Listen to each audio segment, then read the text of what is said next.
ஒருமுறை முல்லா தன் நண்பர்களோடு அமர்ந்து ஆற அமர அளவலாவிக் கொண்டிருந்தார்.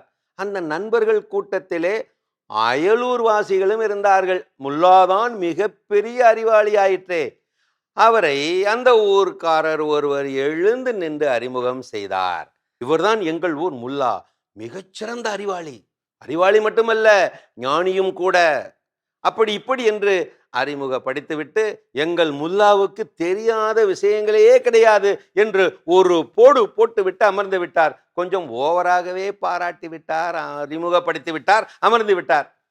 கேட்டு பிரமிப்பாகி போன வெளியூர்காரர் ஒருவர், அப்படியா என்று ஆச்சரியப்பட்டு போய், முல்லா அவர்களே, குந்திஷ் மொழி தெரியுமா? உங்களுக்குத்தான் எல்லாம் தெரியுமே, குந்திஷ் மொழி உங்களுக்கு தெரியுமா? கேட்டுவிட்டு, குந்திஷ் மொழியா, அது என்னது என மனதிலே நினைத்து கொண்ட முல்லா, ஓ தெரியுமே தெரியுமே, இப்படி சமாளித்தார். விடவில்லை அவர். எங்கே குந்திஷ் மொழியில் ஓரிரு வார்த்தைகள் சொல்லுங்கள் பார்க்கலாம்.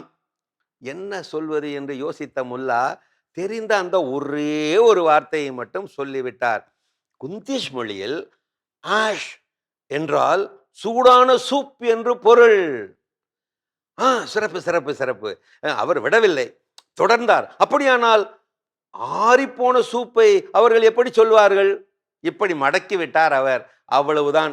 குட்டு வெளிப்பட்டு போக போகிறது என்று பயந்து போன முல்லா உஷாராகி போய் சுதாரித்தபடி இப்படி சொல்லிவிட்டாராம். என்ன நண்பரே, இப்படி கேட்டு விட்டீர்கள்? குந்திஸ் மொழியினர் எப்போதும் சூடான சூப்பை மட்டுமே பருகுவார்கள். அவர்களுக்கு ஆறின சூப் என்பது பிடிக்கவே பிடிக்காது, தெரியுமா? ஆக அவர்கள் மொழியில் ஆறின சூப் என்பதற்கு எந்த சொல்லும் கிடையாது போங்கள். இப்படி ஒரே போடாக போட்டு விட்டார்.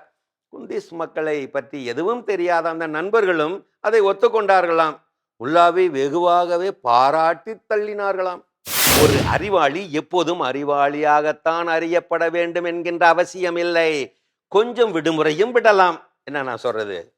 ஏமாளியாக இருப்பதில் எனக்கு கவலை இல்லை. ஏனென்றால் ஒரு ஏமாளி ஏமாறுவானே தவிர ஏமாற்ற மாட்டான். இல்லாத இடத்தில் கிடைக்காத ஒன்றை கிடைக்காது என தெரிந்தும் தேடிக்கொண்டே இருப்பவர்தான் ஏமாளி. அறிவு என்பது புதையல் பெட்டகம் என்றால் பயிற்சியே அதன் திறவுகோல், மறவாதே. பதட்டமற்ற மனம், நேர்மறை விளைவுக்கான முடிவு, அதை செயல்முறைப்படுத்துதல், இந்த மூன்றும் தான் சமயோசித புத்தியின் பாதை படிமங்கள். எதை வெட்டிவிட்டால் அடுத்த கேள்வி இருக்காதோ அதை வெட்டி விடுபவரே அறிவாளி, சமயோசிதவாதி. அறிவாளியாய் இருப்பது நல்லதுதான். ஆனால் கெடுதல் செய்யும் நல்லது, நல்லது செய்யும் கெடுதி, இந்த இரண்டையும் அறியாத அறிவாளியாகத்தான் இருப்பது நல்லதல்ல, மட்டுமல்ல ஆபத்தானதும் கூட. படைப்பாற்றல் என்பது உகந்த, உரிய, சரியான நேரத்தில் சமயோசித புத்தியை கட்டவிழ்த்து விடுவதிலும் தான் இருக்கிறது. மறவாதே.